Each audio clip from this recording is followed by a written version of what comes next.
Hey, what's up guys? So I posted a video over the weekend of the brand new Viofo A329 Dashcam. I did basically a full kind of early review going over the new features and whatnot, how it compares to the A229 Pro, which is the dashcam that I've got here in the car now. It's the main one that I run in both of my cars. And I saw some comments that I actually agree with, saying that I don't actually think that it's worth it to upgrade to the A329 from the 229 Pro. That said, whether or not it's worth it to upgrade, I think largely depends on what you're upgrading from. And so in this video, I kind of want to go over the question, is it worth it to upgrade to the A329 or not? Now, the evolution from the A229 Pro to the A329 reminds me a lot of the upgrade from the iPhone 15 Pro to the 16 Pro, for example. There are some small changes under the hood, but it's largely going to be the same experience. And so for that reason, if you're upgrading from the 15 to the 16, for most people, it doesn't really make sense to spend the extra money. And I think the same actually applies here when we're looking at the 229 Pro to the 329. I mean, you could even make the argument that the 329 should be called something related to the 229. It's kind of an evolution of the 229 platform. So instead of the A229 Pro, this could be the A229 Max or the A229 Ultra or something, right? The same image sensor and stuff, they just made some small changes. This is very different than something like the A129 Pro to the A229 Pro. That was actually a really big upgrade, everything from the design of the dash cam, the image sensors especially, etc. So that was a big upgrade. I've seen some people in the comments saying is it worth upgrading from the 129 to the 329? And in that case, I think yes. Also, if you're upgrading from the original A229, I think that would be a pretty big upgrade as well to the 329. Plus the fact that you've got the same mount you can use, you can reuse the same cable going front to rear. In that case, I think it makes it a lot easier to do the upgrade. And so depending on what you're upgrading from, especially if you're going from an older dash cam and you just want to jump straight to something really good, the 329 is basically the same price as the 229 Pro, and it's got a number of nice upgrades. Whether or not you need them or not is maybe a different story, which I'll get into here in just a moment. But it's if you're going to be going for a higher end dash cam anyways, it's nice that they made some tweaks and improvements here. So if you're jumping all the way up to something like that, cool, you're going to get a dash cam that's a little bit better. And so it's nice, right, in that respect, but it's not a huge upgrade necessarily if you're going from something that's already really good to something a little bit better. And so for example, in this car I run an A229 Pro, front and rear, the 2-channel, and I'm hey, I would love to be able to just, swap out to the 329. I don't have the proper cabling to do that front to rear, and I actually just did a video of going over the install and stuff. It would have been nice if we had the cable for the front to rear so I could actually do that without having to run all new cables and stuff. But let's say for the sake of discussion, I were to either go through that or I already had the cable, and so it's okay, well, I could just swap out the front cameras, maybe pop the back one off the rear window and put on the new one. Great, I could upgrade. There's not really that many compelling reasons for me to upgrade. Even though I have the dash cams here, let's say I didn't and I wanted to go out and buy the new one, it's not actually that compelling of an upgrade. For example, the 60 FPS stuff, fine, I guess. It doesn't really make a huge dramatic improvement. As I talked about in the full review, I went over a bunch of comparison clips and stuff, and as you guys saw, the 60 FPS didn't really make a big impact and improvement when it comes to capturing detail. Okay. The SSD stuff is nice, but I don't know if I would actually use that. I'm okay with the memory card stuff, that's fine. The cooling stuff, I think that would be an improvement. I think I have seen one time when my 229 actually overheated on me.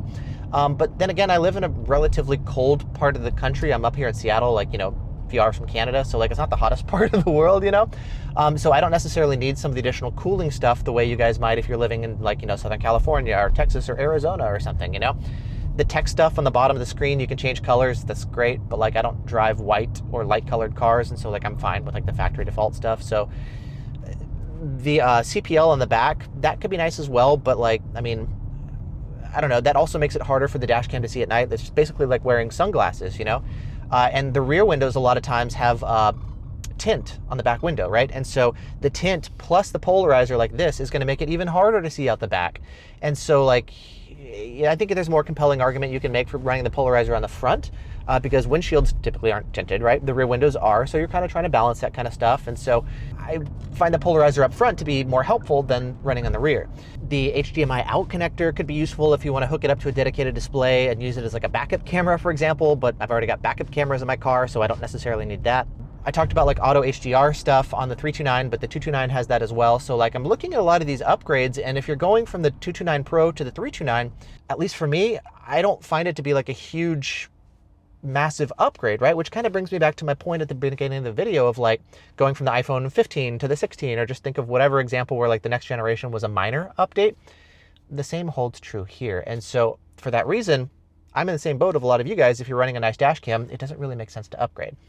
But if you're going from like, maybe something a little bit lower end, mid-grade or low end, then if you're going to be jumping to like a higher end dash cam, cool. It's nice to have a refreshed, slightly updated one that has some new features that you may or may not need. Improved cooling, I suppose most everybody could benefit from. I wish it still had like the option for the third channel in my other car. I do run it as a 3-channel dash cam. So in that one, I'm like, I like the interior camera. I didn't really think I would at first, but over time I've kind of grown used to it. And I like the fact that I can record, fun conversations when I'm driving my kids to school or they're singing in the back of the car, or whatever it is, like that kind of stuff is cute sometimes. And I like being able to capture that. And so I like having the option for the interior camera. I'm not an Uber driver, not a Lyft driver. I know some of you guys in the comments said, hey, I want that for recording passengers if I'm driving for Lyft or a taxi or whatever. Cool, makes sense. Like there's use cases for that. But in this car, we run it as a 2-channel dash cam, front and rear. And it would be nice to upgrade, but then again, I don't have a huge compelling need to do so based on what the upgrades are for that dash cam. And so, yeah, it's just kind of an interesting situation where like new one comes out, but it may or may not be worth it to upgrade based on what you're currently running. And then of course your preferences and needs and where you drive. Like, do you need some of the additional, overheating protection, cooling stuff, etc. So I don't know. I've just kind of been thinking about that, reading the comments. I read every single comment you guys post. It's fun.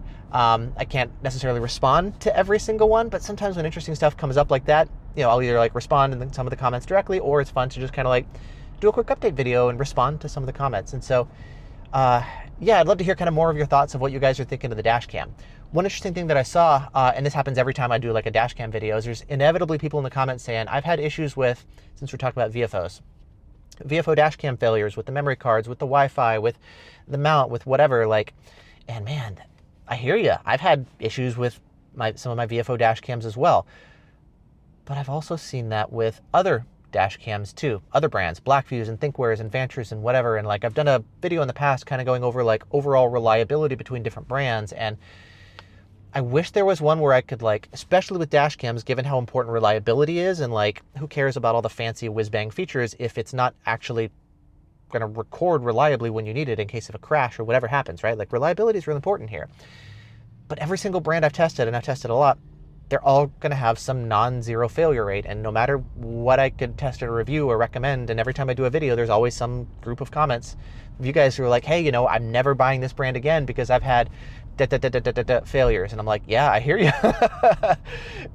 And at the same time, I don't know what to recommend or run myself that's going to be bulletproof and like ultra reliable for everybody. And so it's just a weird situation where like, I see that stuff in the comments and I'm like, yeah, I don't know what else to do. I wish somebody would build one that's like super reliable and awesome. But that's just kind of the current state of things. I don't know what to say. So like, yeah, so I hear that too. But anyways, just I guess some of the things that I've been seeing in the comments, things that I've been thinking about after I posted the video. And yeah, I'll put links down in the description to like my original video that you can check it out. Links to where you can pick up the 329 or the 229 Pro, etc. So with that said, thanks for watching. Thanks for hanging out and kind of just like chit-chatting here while I'm doing my things. Kind of fun to do these videos sometimes, just sort of off the cuff. Like just while I'm thinking, I'm driving, of course. It's part of the reason why I'm wearing sunglasses while I'm driving, because like I can't really look at the camera while I'm driving. And so I guess having this makes it feel like I'm not as disconnected from you guys, kind of looking at you guys, even though I'm not, because I'm driving. But same as like having a conversation with a passenger or being on the phone or something. But anyways, yeah, that's it for now. Thanks for watching. Stay tuned for more videos. I've got a lot of stuff I'm working on, and I'll see you in the next one.